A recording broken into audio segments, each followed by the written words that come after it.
त्वमादिदेवः पुरुषा पुराणः त्वमस्य विश्वस्य परम निधानम वेत्तासि वेद्यम च परम च धाम त्वया ततं विश्वमनंत रूप वायु यमः अग्निवर्णा शशांकः प्रजापतिस्त्वं प्रपितामहस्य नमो नमस्तेस्तु सहस्रकृत्वा पुनश्च भूयोऽपि नमो नमस्ते।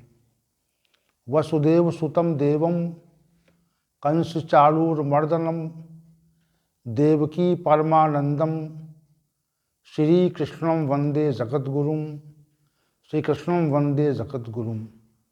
कृष्णाय वासुदेवाय हरे परमात्मने प्रणतक्लेश नाशाय गोविंदाय नमो नमः गोविंदाय नमो नमः। भगवद गीता के इस विशिष्ट ज्ञान सत्र में जो निरंतर देवभूमि में आयोजित किया जा रहा है, इस विशेष सत्र में उपस्थित सभी श्रद्धालु जनों का हार्दिक अभिनंदन है। जो भी गीता प्रेमी महानुभाव यहाँ पर उपस्थित हैं, उन सभी महानुभावों का पूरी तरह से भगवान श्री गोविंद की ओर से आशीर्वाद है। और चूँकि ये विशिष्ट ज्ञान सत्र भगवद गीता की विशेष व्याख्या के लिए आयोजित किया गया है, जिसमें संपूर्ण गीता प्रवचन की श्रृंखला का निर्माण हो रहा है, इसलिए ये विशेष सत्र है। तो हम सभी भगवद गीता के 14वें अध्याय में, जिसे गुणत्रय विभाग कहा जाता है, में प्रवेश कर चुके हैं और श्लोक संख्या 5 पर चर्चा हो रही है। इसमें विगत सत्रों में श्लोक संख्या 5 में जो प्रकृति संभवा पद था, तो प्रकृति संभवा पद पर चर्चा चल रही थी। प्रकृति से उत्पन्न, तो प्रकृति के संबंध में कुछ विस्तार से चर्चा हुई और प्रकृति के गुणों और उसके स्वरूप का कथन विगत सत्रों में वर्णित किया गया। अब यहाँ पर ये प्रश्न उठता है कि प्रकृति से उत्पन्न तीनों गुण, तो प्रकृति से इन तीनों गुणों की उत्पत्ति कैसे हो जाती है, ये तथ्य यहाँ पर चूँकि स्पष्ट नहीं है। श्री भगवान ने इस संबंध में कुछ कहा भी नहीं है। तो चूँकि प्रकृति की जब हमने विवेचना की थी, प्रकृति के संबंध में कुछ व्याख्या की थी, तो ये स्पष्ट हो गया था कि प्रकृति जो है त्रिगुणात्मक है और अव्यक्त है, नित्य है, कार्य कारण रूप है, स्वयंभू निर्विशेष है और सभी समस्त कर्मों धर्मों का आश्रय है। तो यहाँ पर जो सत्वम रजस्तम इति गुणः प्रकृति संभवा, जो इस 5वें श्लोक का जो पूर्वार्ध भाग है, इसका हिंदी अर्थ ये होता है कि सत्व, रज और तम, ये तीनों गुण प्रकृति से उत्पन्न होते हैं। यह अभिप्राय था यहाँ पर। तो चूँकि प्रकृति के संबंध में हमने एक विशेष प्रस्तुति की थी कि प्रकृति क्या है और उसका स्वरूप क्या है और उसके गुण क्या हैं, इस विषय में हमने चर्चा विगत सत्रों में प्रस्तुत की थी। अब ये जो सत्र है, इसमें प्रकृति से तीनों गुणों की उत्पत्ति कैसे हो जाती है, इस पे थोड़ा हम प्रकाश डालना चाहते हैं। क्योंकि प्रकृति से तीनों गुणों की उत्पत्ति की प्रक्रिया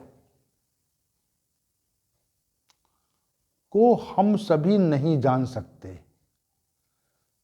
क्यों नहीं जान सकते? क्योंकि हम सभी भी त्रिगुण के कार्य और प्रभाव से पूरी तरह से आच्छादित हैं। प्रत्येक मनुष्य प्रकृति से उत्पन्न तीनों गुणों सत्व, रज और तम, इन तीनों गुणों के अधीन रहकर ही नाना प्रकार की चेष्टाएं करता है। इस बात को स्पष्ट रूप समझिए आप। तो हम सभी पर प्रकृति से उत्पन्न तीनों गुणों का प्रभाव रहता है, और जब प्रभाव रहता है तो उनकी उत्पत्ति कैसे हुई है, इस विषय, उसकी उत्पत्ति की प्रक्रिया क्या है, तो इस विषय को जानना कठिन है। जैसे कोई रोग उत्पन्न होता है तो रोग के उत्पन्न हो जाने पर हम उसके प्रभाव से प्रभावित हो जाते हैं, और जब तक रोग रहता है, जब तक वो हमारा शरीर किसी भी बीमारी से आच्छादित रहता है, तब तक ये जान पाना कि यह रोग कैसे उत्पन्न हुआ, ये कठिन है। तो इसमें हम करते क्या हैं कि रोग की उत्पत्ति के कारण को जानने का प्रयास करते हैं। कारण क्या है उसका, क्यों ये व्याधि पैदा हुई, उत्पन्न हुई, और उस रोग के कारण को जान करके उसका निदान क्या है, उससे मुक्ति का प्रयास करते हैं। तो जब तक हम किसी रोग की उत्पत्ति के कारण को नहीं जानेंगे, तब तक हम उससे मुक्त भी नहीं हो सकते हैं। मूल कारण उसका क्या है। इसी प्रकार जो प्रकृति से उत्पन्न तीन गुण हैं, वह हमारे शरीर में विद्यमान है, और उनकी जो स्थिति है वह हमारे शरीर के बाहर भी है। जैसे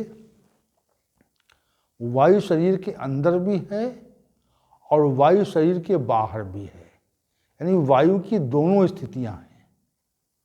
वायु बाहर भी है, अंदर भी है। अग्नि संसार में बाहर भी है और अग्नि हमारे शरीर में भी है। जल बाहर भी है और हमारे शरीर में भी जल का पर्याप्त अंश है। इसको समझें आप। उसी प्रकार जो सत्व रज तम तीन गुण हैं, ये हमारे शरीर में रहते हैं। तो जैसे यहाँ पर हम एक उदाहरण देना चाहते हैं। जैसे वात, पित्त, कफ, ये तीनों दोष, इनको आयुर्वेद में दोष माना जाता है। तो ये तीनों दोष हमारे शरीर में रहते हैं। वात भी रहता है, पित्त भी रहता है और कफ भी रहता है। तीनों दोष रहते हैं, और तीनों दोष में जो दोष उभरता है, जो अधिक उभर जाता है, तो उसी से संबंधित रोग हमारे शरीर में उत्पन्न हो जाते हैं। तीन दोष हैं, वात दोष, पित्त दोष और कफ दोष। उसी प्रकार उनके जैसे जब वात बढ़ जाएगा तो वातज रोग कहते हैं उनको, जब पित्त बढ़ जाएगा तो पित्तज रोग कहते हैं उनको, और जब कफ बढ़ जाए तो कफज रोग कहते हैं उनको। तो हर दोष के पृथक पृथक प्रकार के रोग उत्पन्न हो जाते हैं। उसी प्रकार तो जो दोष होते हैं, तो जिस दोष की बहुलता होगी, जिस दोष की प्रधानता शरीर में होगी, उसी प्रकार के रोग शरीर में उत्पन्न हो जाते हैं। इसलिए आयुर्वेद ने ये कहा कि वात, पित्त और कफ, इन तीनों दोषों की जो साम्यावस्था है, इन समान रूप से जो रहते हैं, जिस सिस्टम से तब रहते हैं, तो साम्यावस्था आने पर हमारे शरीर में रोग उत्पन्न नहीं होते हैं। प्रत्येक दोष का प्रभाव एक समान रूप से रहे तो हमारा शरीर जो है वह रोगों से मुक्त हो रहता है। ये बात आयुर्वेद ने कही। परंतु यहाँ पर स्थिति और है। यहाँ पर जो हमारे 3 गुण हैं, वे 3 गुण हमारे शरीर में रहते हैं और उनमें एक गुण जो है वो क्रियाशील रहता है और 2 गुण दबे रहते हैं।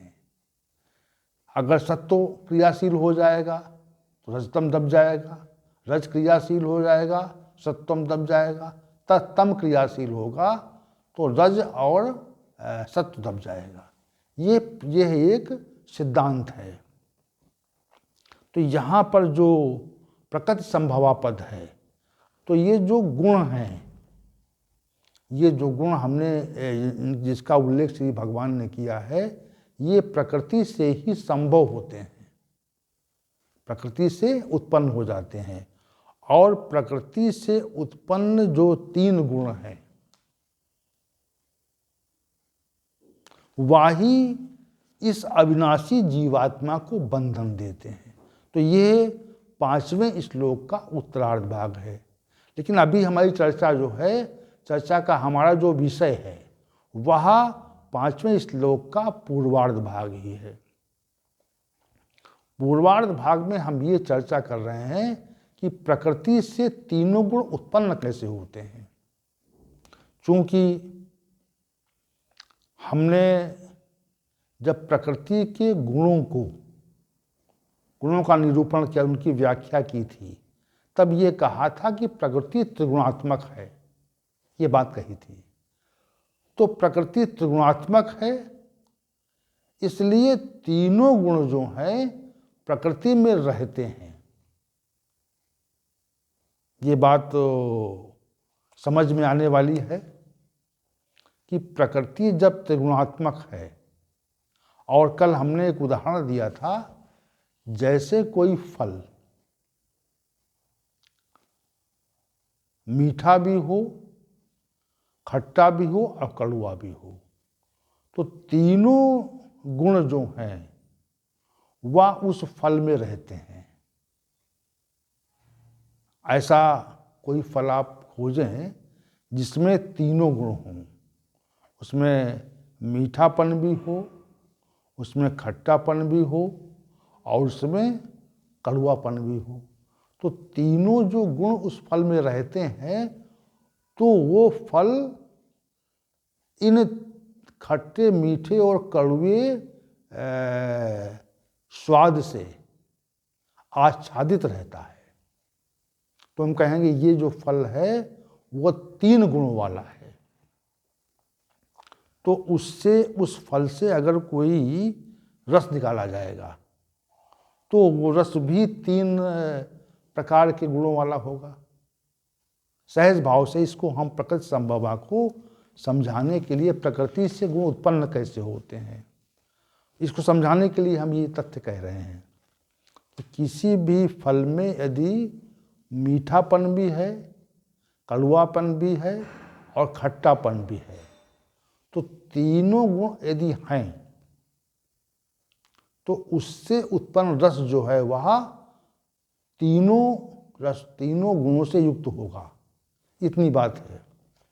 उसी प्रकार जो प्रकृति है वह त्रिगुणीमयी है, तो उससे, इस त्रिगुणीमयी प्रकृति से इन 3 प्रकार के गुण उत्पन्न हो जाते हैं। प्रकृति त्रिगुणात्मक है,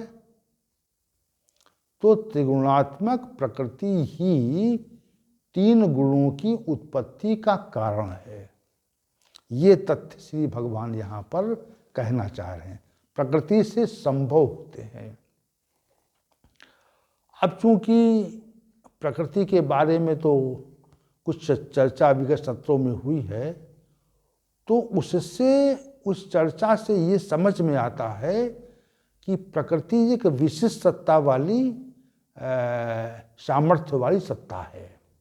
प्रकृति जो है वह परमात्मा की सहचरी है और विशेष सत्ता वाली सामर्थ्य वाली सत्ता है। तो उस विशेष सामर्थ्य और शक्ति वाली सत्ता से ये तीन गुण उत्पन्न होते हैं।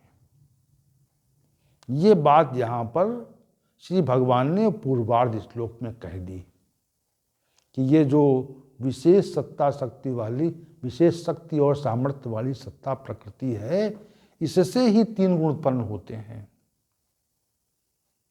अब आप ये देखिए कि जो तीन गुण उत्पन्न होते हैं उनका जो प्रभाव है वह पृथ्वी लोक के अतिरिक्त अन्य लोकों में भी है। तो प्रकृति की सत्ता जो है वह इस पृथ्वी लोक के अतिरिक्त अन्य लोकों में भी है। तो प्रकृति से जो तीन गुण उत्पन्न होते हैं तो वहाँ जहाँ जहाँ भी प्रकृति की सत्ता है वहाँ पर त्रिगुणों की भी सत्ता है। विशद बात में, जैसे अब इसको सहज भाव से समझाते हैं हम। जैसे किसी यंत्र से, जैसे किसी पंखे से हवा की जाए, पंखा चलाया जाए, तो पंखा चलने पर वायु जो है निकलती है। वायु या वहाँ पर जो वायु है तो वो वायु जो है वो तेजी से प्रकट हो जाती है। या हम पंखा चलाते हैं तो वायु सामने तेजी से प्रकट होती है और उस पंखे रूपी यंत्र में जहाँ तक शक्ति है, जो उसकी सामर्थ्य है, उसी सामर्थ्य के अनुसार वो हवा भी आगे की ओर फेंकता है या नीचे की ओर फेंकता है।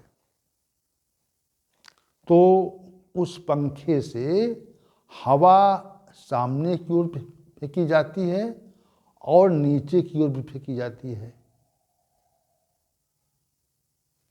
अब जितनी पंखे में सामर्थ्य होगी उतनी ही तीव्रता से हवा आगे की ओर बढ़ेगी। अब यहाँ पर इसी तथ्य को आप ध्यान में रखें और ये विचार करें कि प्रकृति नामक विशेष सत्ता जो है उसने अपने त्रिगुणों का फैलाव इस पृथ्वी लोक के अतिरिक्त अन्य लोकों में भी कर दिया है। पृथ्वी लोक के अतिरिक्त अन्य लोकों में भी कर दिया है। यानी समग्र ब्रह्मांड जो है वह समग्र ब्रह्मांड जो है वह प्रकृति के द्वारा उत्पन्न तीनों गुणों से प्रभावित है, आच्छादित है। इस तथ्य को आप बहुत ही स्पष्ट रूप से समझिए। प्रकृति संभवा जो इसका पूर्वार्ध अंश है जिस पे हम चर्चा कर रहे हैं कि पांचवें श्लोक का जो पूर्वार्ध अंश है, सत्वम रजस्तम इत गुणा प्रकृति संभवा, तो वैसे ही प्रकृति नामक सत्ता ने अपने अंदर से, क्योंकि त्रिगुणात्मक है वो, तो त्रिगुणात्मक प्रकृति ने अपने अंदर से ही त्रिगुणों को उत्पन्न करके पृथ्वी लोक के अतिरिक्त अन्य लोकों में भी फैला दिया। इसको समझिए आप। और इसका एक कथन भी 18वें अध्याय के 40वें श्लोक में आता है। ना तदस्ति पृथिव्याम वा दिव्य देवेषु वा पुनः सत्वम प्रकृति जय मुक्तम यत एभि स्यात् त्रिभिगुणे। पृथ्वी में या आकाश में अथवा देवताओं में भी और इसके अतिरिक्त जहाँ कहीं भी कोई भी ऐसा नहीं है जो इस प्रकृति के से उत्पन्न तीनों गुणों से रहित हो।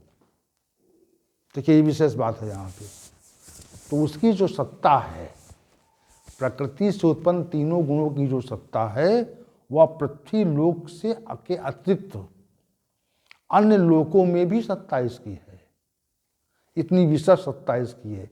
तो त्रिगुणों के बारे में क्यों चर्चा चल रही है यहाँ पे? तो त्रिगुणों के बारे में जो कथन हो रहा है हमारा, त्रिगुणों के बारे में जो कथन हो रहा है, इसको स्पष्ट समझना चाहिए कि ये जो प्रकृति से उत्पन्न तीन गुण हैं, ये कोई सामान्य गुण नहीं है। जैसे किसी स्थान पर जो वहाँ की वायु है वह पूरी तरह से दूषित हो जाए, पूरी तरह से दूषित हो जाए और उस वायु में रहना मुश्किल हो जाए,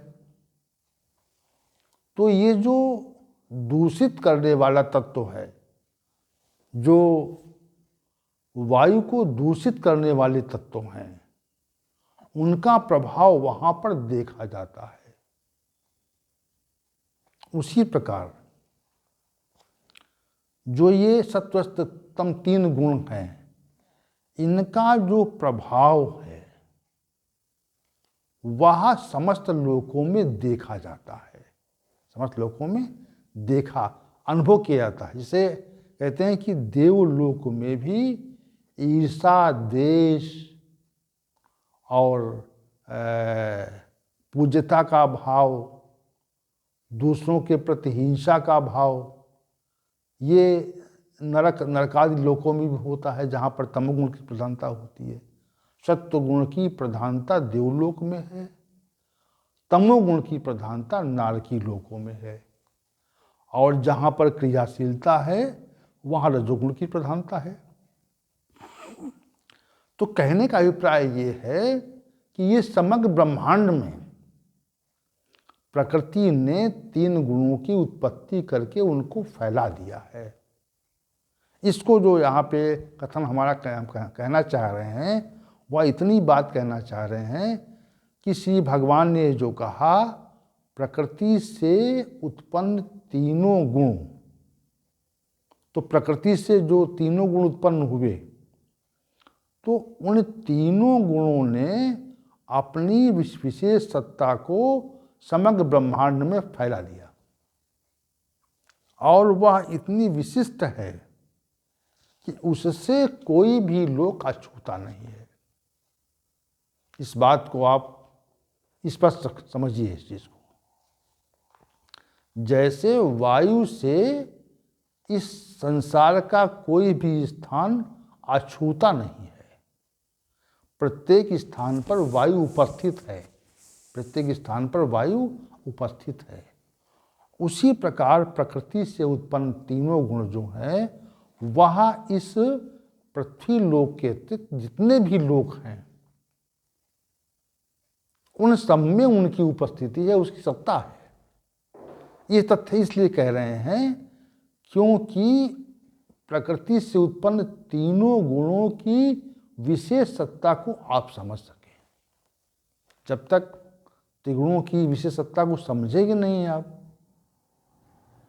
प्रकृति से उत्पन्न तीनों गुणों की विशेष सामर्थ्य को, विशेष शक्ति को, विशेष सत्ता को जब तक आप समझेंगे नहीं, तब तक प्रकृति से उत्पन्न तीनों गुणों के बारे में आपको ज्ञान नहीं होगा। जैसे समुद्र की विशालता और उसकी अखंडता का अनुभव हम तब करते हैं जब समुद्र में हम यात्रा कर रहे हों। तो जहाँ तक दृष्टि जाती है, जहाँ तक दृष्टि जाती है, वहाँ तक जल का अथाह भंडार प्रतीत होता है। जब हम किसी जहाज से या वायुयान से अगर संशय उसमें समुद्र में यात्रा करें किसी जलयान से, तो आप जलयान से जब समुद्र के अंदर पर्याप्त सीमा तक पहुंच जाएंगे तो आप ये देखेंगे कि आपकी दृष्टि जब घूमेगी चारों ओर, तो चारों तरफ केवल मात्र समुद्र ही समुद्र होगा, जल ही जल होगा। ऊपर आकाश है और नीचे चारों तरफ सभी दिशाओं में जल ही जल है। पूर्व में, पश्चिम में, उत्तर में, दक्षिण में, चारों ओर जल ही जल है, ऊपर आकाश है। तो जो जल की विशालता है या जो आकाश की विशालता है, उसका हम अनुभव सहज ही कर सकते हैं। वैसे ही जो प्रकृति से उत्पन्न 3 गुण हैं, जिनका प्रभाव इस पृथ्वी लोक के अतिरिक्त अन्य सभी लोकों में है, तो उसकी सत्ता और सामर्थ्य का आभास हमको सहजता से कर लेना चाहिए। इतनी सी बात है कहना चाह रहे हैं। यानी विशेष सत्ता वाली त्रिगुणात्मक प्रकृति अपने अंदर से ही त्रिगुणों को उत्पन्न करके समस्त लोकों में फैला देती है। त्रिगुण शरीर के अंदर भी हैं और त्रिगुण शरीर के बाहर भी हैं, लेकिन त्रिगुण ना तो शरीर के अंदर दिखते हैं और ना वो बाहर दिखते हैं। त्रिगुण का प्रभाव शरीर पे दिखता है। जब हम वैसे सामान्य लोग तो त्रिगुण के संबंध में कुछ जानते ही नहीं, तो त्रिगुण का जो प्रभाव है, जिन्होंने शास्त्रों का अध्ययन किया है, जो साधना करते हैं, वे त्रिगुण के प्रभाव को जान जाते हैं। जब तक जानेंगे नहीं उसको, तब तक त्रिगुण की सत्ता का आभास नहीं करेंगे आप। तो त्रिगुण के प्रभाव को जानना कि त्रिगुण क्या है, और जो अंदर शरीर में त्रिगुण है तो उसके प्रभाव का तो हम आभास करते हैं, लेकिन जो बाहर त्रिगुणात्मक प्रकृति है, इसका हम आभास नहीं करते। उसके प्रभाव को तो सामान्य व्यक्ति जानते ही नहीं है। बाहर की बात छोड़ दीजिए आप, सूक्ष्म रूप से त्रिगुणों का प्रभाव इस संसार में उपस्थित है। ये प्रकृति ही त्रिगुणात्मक है। जो कुछ प्रकृति का कार्य दिख रहा है, वह समग्र कार्य ही त्रिगुणात्मक है। तो ये जो श्री भगवान ने कहा, सत्वम रजस्तम इति गुणा प्रकृति संभवा, प्रकृति से 3 गुण उत्पन्न हो जाते हैं, सत्व, रज और तम। तो ये जो विशेष सत्र है, जो श्लोक संख्या 5 के पूर्वार्ध अंश भाग पर हम केंद्रित किए हुए हैं, इसका अभिप्राय यही है कि प्रकृति से 3 गुणों की उत्पत्ति होती है। अब उनका कार्य क्या है? कार्य तो विशद है, लेकिन यहाँ पर जो कार्य विशेष है, उसका वर्णन श्री भगवान ने इस